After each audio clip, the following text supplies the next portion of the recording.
충격파가 있는 상태인데 지금은 전쟁이 일부에서는 지금 짧게 끝날 거라는 지금 의견을 갖고는 있지만 지금 좀 불안을 하실 겁니다. 오늘 뭐 7, 8%씩 빠지니까 펀더멘털로 본다면 거꾸로 시장은 아니다. 삼성전자에 대해서 오늘 30만 원 기준이 뭐냐? 엔비디아가 요구하는 성능에 좀 못 미치더라도 빨리 달라고 좀 굉장히 서두르고 있다고 하거든요. 디램처럼 굉장히 급등할 가능성이 굉장히 놓여 있기 때문에 이번 반도체의 어떤 사이클은 정치적인 포지션은 아무래도 트럼프가 빨리 끝내고 싶어하는 게 분명할 것 같은데 20만 원 위에서 포모로 따라 사신 분들이 있을 텐데 이분들 같은 경우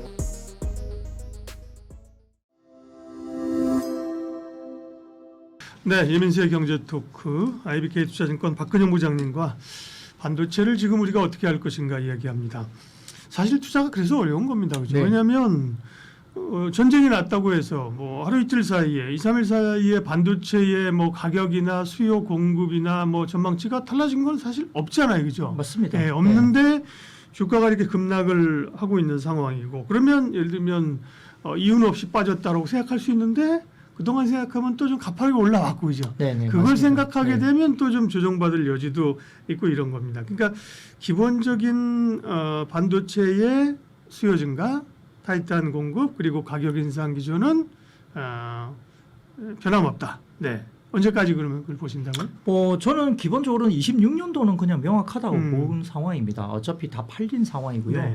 뭐 삼성전자가 지금 HBM4 같은 경우도 뭐 $700에 뭐 계약을 했다 이야기가 이미 나왔고 하이닉스가 좀 먼저 계약을 하면서 $500대 정도 수준으로 이야기를 했지 않습니까? 그래서 일단은 계약이 끝난 상태이고 이제 하이닉스가 계약을 조금 먼저 하면서 좀 낮은 가격으로 했고요. 근데 이게 좀 재밌는 게 엔비디아가 요구하는 성능에 좀 못 미치더라도 엔비디아가 지금 벌써 HBM4를 빨리 달라고 좀 굉장히 서두르고 있다고 하거든요. 그러니까 캐파가 좀 모자란 모양이에요. 그리고 본인들이 원하는 기준치가 다 이제 충족이 되는 조건들에 대한 어떤 제품들이 만만하지 않은 것 같습니다. 그런데 굉장히 급하게 지금은 관련된 퀄 테스트 통과까지 지금 되지 않더라도 오늘 뉴스를 보니까 퀄 테스트 통과 전에도 지금 HBM4를 빨리 달라고 선주문 요청을 했다고 이야기를 하고 있는 정도로 전자나 하이닉스에 대해서 빠르게 지금은 조촉을 하고 있는 상황인데 자 그러다 보니까 이제 전자나 하이닉스 입장에서는 27년도 물건에 대해서 먼저 지금은 좀 이런 분위기에서 좀 계약을 먼저 땡길까라고 고민까지 하고 있는 분인 것 같고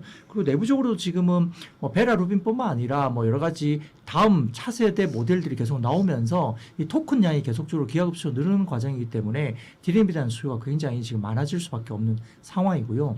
그리고 HBM 관련해서 이야기되고 그다음 디램이 모자라다 보니까 낸드를 디램 대용으로 또 쓰는 방법까지 지금 이야기가 되고 있습니다. 그러니까 시장이 상대적으로 좀 작은 낸드 시장도 지금은 디램처럼 굉장히 급등할 가능성이 굉장히 놓여 있기 때문에 이번 반도체의 어떤 사이클은 디램 시장이 끝나더라도 낸드 시장까지 급등하는 모습이 마무리돼야 조금은 사이클이 한번 끝나는 거 아니냐 이런 조심스러운 이야기까지 나오고 있고요. 아까 좀 서두에 말씀드렸던 HDD까지도 지금 급등이 나오고 있어서 전방위적으로 좀 올라가는 시장이라 아직까지 펀더멘털로 본다면 거꾸로 시장은 아니다 이런 생각이 듭니다. 전쟁 전에 뭐 아시는 것처럼 자고 일어나면 삼성전자 하이닉스의 이익 전망치가 올라가고 그죠? 네.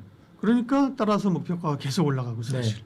근데 그 부분은 지금도 달라진 게 없습니다. 전쟁 났다고 사실은 뭐 이익이 줄 것 같습니다.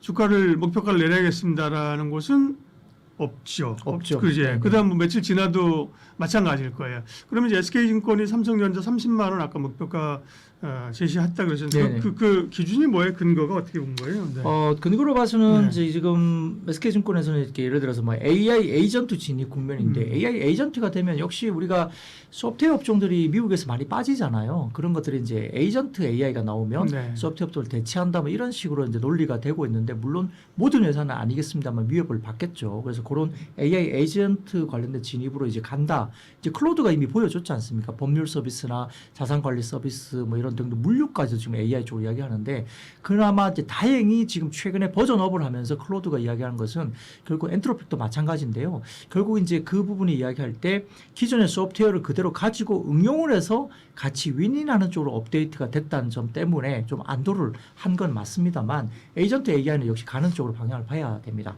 두 번째로는 메모리 전방인데요. 과반이 대부분 다 서버 쪽의 수요이기 때문에 아까 말씀드렸던 비탄력적으로 간다는 이야기고요. 가격이. 그러니까 가격이 비싸도 수요는 무조건 나타나는 국면으로 지금 여전히 볼 수 있다는 거고, 세 번째로는 AI 공급을 점검해 보면 강력해진 서버 사업자들의 확신 때문에 캐펙스 증가가 여전히 지금은 강합니다.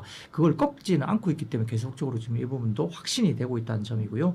세 번째로는 수요 점검인데 뭐 챗봇보다는 지금 코딩 에이전트이기 때문에 엄청나게 토큰이 많이 필요하고, 결국 이번에 말했던 그 CEO, 엔비디아의 황 CEO도 결국은 그거죠. 토큰 이즈 매출이라고 이야기를 했거든요. 그게 계속적으로 늘어날 수밖에 없습니다. 토큰이 눈에 잘 안 보여서 와닿지는 않겠습니다만 이게 에이전트 AI로 가게 되면서 결국은 챗봇하고 전혀 다른 국면으로 가게 되거든요. 그러니까 코딩 국면으로 넘어가게 되면 이게 토큰 수가 엄청나게 늘어나고요. 그다음에 베라 루빈뿐만 아니라 그 뒤에도 뭐 울트라를 이렇게 넘어가면 모델이 점점 되면 될수록 HBM 개수가 엄청나게 늘어납니다. DRAM 개수가 더 많이 늘어나기 때문에 그 부분도 갈 수밖에 없는 상황이고요. 여기에 따라서 수요 기반이 변화됐기 때문에 과거에는 PC나 스마트폰에 따라서 수요에 따른 사이클이 있었다면 지금은 수요 기반이 서버 쪽으로 집중되면서 메모리 위상이라든지 이런 공급의 복합적인 제약 부분 때문에 과거 사이클과 다르게 여전히 움직인다는 것이고, 지금도 여전히 업사이클이 있습니다.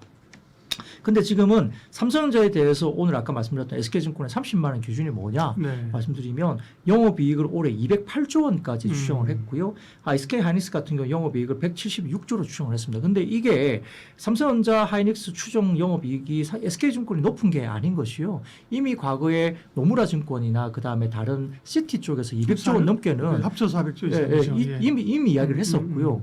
맥쿼리가 최근에 300조 원 넘게 추정을 했고요. 삼성전자 그리고 하이닉스도 200조 원 넘게 후반대로 추정을 해서 맥쿼리가 이미 삼성전자를 목표 주가 34만 원까지 제시를 한 맞아요. 상태입니다. 예, 그렇기 때문에 그때 당시엔 제가 조금은 최근에 200조 원 초반 이 정도 나온 게 최고였는데 갑자기 맥쿼리가 300조 원 이상 이야기를 하니까 조금 흥분한 거 아닌가라는 느낌을 받을 정도로 얘네들이 왜 이렇게 급하게 올리지라고 생각할 정도로 굉장히 급하게 올라오긴 했습니다. 그래서 SK증권이 208조 삼성전자 추정하고 SK하이닉스를 176조 추정한 것은 그렇게 아주 높은 편은 아니라고 보입니다만 국내 증권사 치고는 높은 구간으로 일단 접어들고는 있습니다. 그래서 삼성전자를 208조 영업이익을 추정하면 PER 13배 정도를 주는 거고요. 하이닉스는 PER 9배 정도를 주는 겁니다. 그래서 그렇게 된다면 뭐 13배가 그렇게 높으냐? 높지 않죠. 그렇죠. 샌디스크나 뭐 마이크론이나 다른 회사를 보게 되면 지금은 엄청나게 지금 미국 시장에서 높게 형성되고 있기 때문에 그것도 주가가 꽤 빠진 상태에서도 아직은 높은 상태입니다. 그러니까 PBR로 치면 더 낮죠. 삼성전자는 2배도 안 될 거고요. 하이닉스는 2배 좀 넘게 올라와 있지만 여전히 글로벌 지금 반도체 메모리보다는 혹시 싸기 때문에 뭐 무비가 30만 원, 160만 원 그렇게 말도 안 되는 가격으로 말하기는 좀 어렵습니다. 다만 지금 현재 너무 급하게 빨리 올라왔다는 점 단기로, 그리고 일단 전쟁 위험 때문에 수급들이 달러 강세로 접어들 때 과연 외국인들이 한국에서 조금은 이탈될 가능성이 있지 않을까라는 우려, 이런 것들이 결국은 오늘 조정의 좀 원인이 아닐까 생각이 들고 있습니다. 그럼 이제 또 어리석은 질문을 해보겠습니다. 현답을 주십시오. 이제 제가 왜 어리석은 질문이라고 하면 많은 분들이 삼성전자 하이닉스 사실 보유하고 계신 분들 많죠, 그죠? 네. 수익 요즘 좋아요. 근데 이쪽 하루 이렇게 변동폭이 크니까 지금이라도 팔아야 돼라는 분이 있을 거고, 이제 기다리던 조정이 왔네요. 살까요? 하고 하시는 분이 있을 거고, 이렇게 질문할 수 있지만 개인의 사정이 다 달라요, 그죠? 네. 일괄적으로 파느냐? 뭐 일부만 팔 수도 있는 거고, 사느냐 분할할 수도 있는 거고, 왕창살 수도 있는 거고, 시력을 살 수도 있는 거고. 그러니까 어쨌든 삼성전자 하이닉스에 대해서는 시장 전반적인 분위기, 이번에 오는 충격들 또 이익들 감안했을 때 그럼 이제 보유자 혹은 이제 없는 분들 어떤 전략을 짜면 됩니까? 뭐 보유자 입장에서는 다소 좀 기다리는 전략이 필요하겠죠. 아직도 수익이 많이 있을 거예요. 네, 수익이 꽤 났을 걸로 같고, 다만 이제 20만 원 위에서 최근에 약간 포모로 따라 사신 분들이 있을 텐데 이분들 같은 경우도 지금 좀 불안은 하실 겁니다. 오늘 뭐 7, 8%씩 빠지니까 이게 위에서 만약에 금요일 날 사셨다면 그렇죠. 오늘 굉장히 좀 불안하시겠죠. 근데 다만 이제 지금 비중 확대를 바로 하기는 좀 부담스러운 것이 뭐 비싸서가 아니라 그다음에 아까 말씀드렸던 뭐 전쟁 관련된 이슈가 어떻게 전개될지가 아무도 모르는 것이고, 오늘 같은 경우는 한국 증시가 전쟁 이슈 이후에 첫날이거든요. 그러니까 좀 충격파가 있는 상태인데, 이런 상태에서 지금은 전쟁이 일부에서는 지금 짧게 끝날 거라는 지금 의견을 갖고는 있지만, 러시아 우크라이나 전쟁도 이미 뭐 너무 이게 기세가 기울어서 그리고 이렇게 오래까지 갈지 네네 몰랐죠. 며칠 만에 끝날 거라 했던 예, 게 지금 예. 몇 년을 끌고 있는 예, 상태입니다. 예. 그러니까 이번에 트럼프의 이 전쟁 발발이 이란 관련된 부분들이 베네수엘라나 그다음에 러시아, 우크라이나 이것과도 완전히 좀 다른 상황인 것 같아요. 이란이 벌써 인구가 9천만 명이 넘는 대국이고 그다음에 이란이나 중동 지역이 워낙 복잡하게 얽혀 있기 때문에 이런 것들이 단숨에 간단하게 베네수엘라처럼 끌 수 있는 건 아닌 것 같아요. 그래서 조금 더 지켜봐야 되겠지만 정치적인 포지션은 아무래도 트럼프가 빨리 끝내고 싶어하는 건 분명할 것 같은데 그게 마음대로 될까요? 마음대로 되지는 않을 수 있습니다. 다만 이제 이란 쪽의 지도자가 일단 사망을 했고 차기의 어떤 지도자가 아직 공석에 있는데 어떤 사람이 어떻게 들어오느냐에 따라서 또 어떻게 협상이 되느냐 문제인데요. 미국 시장에서 오늘 한국 시간 정오쯤에 국무장관이 또 그 말을 했습니다. 본격적인 타격은 아직은 시작도 안 했다고 이야기를 하거든요. 큰 게 더 남아 있다. 네, 한 발 더 남았다 이슈로 이야기를 그러니까요. 했어요. 그러니까 이게 사우디 쪽에 또 뭐 미국 대사관이 공격도 받고 있는 상태이기 때문에 또 한 방 더 때린다고 생각한다면 아무래도 아직까지는 좀 불안 요소가 남아 있다는 점에서는 뭐 가지고 있던 분들은 아직까지 뭐 던지거나 그다음에 비중을 확대를 본격적으로 할 상황은 아직은 아니겠지만 뭐 신규로 사는 종목들 같은 경우는 예를 들면은 뭐 너무 사고 싶었는데 못 샀다고 하시면은 조금 더 분할로 나누어서 조금씩 좀 나누어서 지금은 좀 대응을 해도 되지 않을까. 어쨌든 긍정적인 이슈는 여전히 유효하다는 점에서는 조금은 나누어서 분할로 조금 접근해 보시는 것도 좋을 것 같습니다. 네, 뭐 많은 경험을 통해서 이제 말씀하시는 거고요. 그러면 이제 반도체는 소부장 질문으로 마무리하겠습니다. 그러면 사실은 워낙 그 투톱의 상승률이 압도적으로 강했고요, 네, 그렇죠? 맞습니다. 네, 네. 소부장을 투자해서 그거보다 높은 수익을 종목에 따라 낼 수도 있겠습니다만 그 종목을 하나 특정하기 어렵다고 하면 사실 별로 사실은 투톱을 따라하기 어려운 상황이었는데 네네. 오늘도 말씀하셨습니다만 이제 코스닥에 대한 기대감이 있고 투탑이 워낙 많이 갔다고 하면 소부장 쪽에 대한 기대감들이 있는데 네. 최근에도 뭐 한미 반도체 같은 것도 네. 많이 올라왔잖아요. 네. 그러나 역시나 변동성이 크게 나타나요, 그죠? 네, 네. 이 변동 구간을 그러면 반도체에 대한 전략으로 활용한다면 역시나 뭐 투탑 쪽입니까? 아니면 이제는 비중을 좀 반도체 내에서 소부장 쪽으로 돌려야 할 때입니까? 아까 제가 뭐 기관 투자자들의 수급의 동향이 아까 삼성전자나 하이닉스에 대한 뭐 목에 찬 수급들 네. 때문에 다소 조금은 주 SK나 SK 스퀘어나 반도체 소부장으로 조금 풍선 효과를 나타내면서 수급이 좀 확산된다. 네. 이런 말씀을 드렸기 때문에 오늘도 보면 급락 사태에서 지금까지도 코스닥 쪽에 소부장 가운데 좀 반짝이는 종목들 눈에 보이거든요. 그런 종목들 가운데서 뭐 원익 IPS나 그다음에 뭐 이오테크닉스라든지 그다음에 뭐 리노공업이라든지 네. 이렇게 좀 눈에 보이는 종목들이 좀 있습니다. 그리고 후공정땅이나 그다음에 엑시노스 관련된 부분들이 좋아진다고 한다면 뭐 두산 테스나 이런 종목들까지도 눈에 보이고요. 뭐 그 외에도 뭐 테스라든지 유진테크 이런 종목들도 아마 시장에서 언급될 수 있는 국면입니다.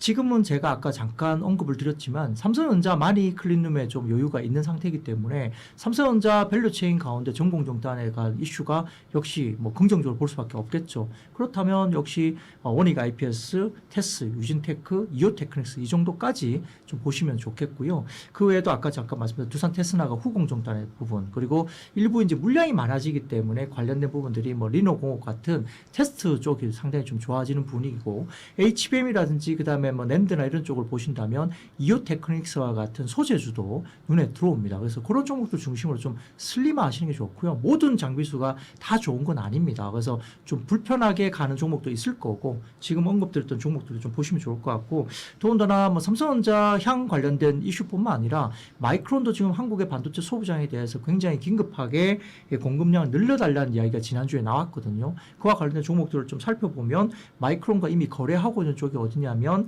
한미반도체 그다음에 펜트론, 이오테크닉스, CMTX 이런 종목들이기 때문에 이렇게 거론되고 있는 종목 중심으로 좀 접근하시는 게 좋을 것 같습니다. 네, 반도체 투자 전략 흔들리는 장세 고민들이 많죠. 답을 주셨습니다. IBK 투자증권 영업부 박근영 부장님 함께했습니다. 고맙습니다. 감사합니다.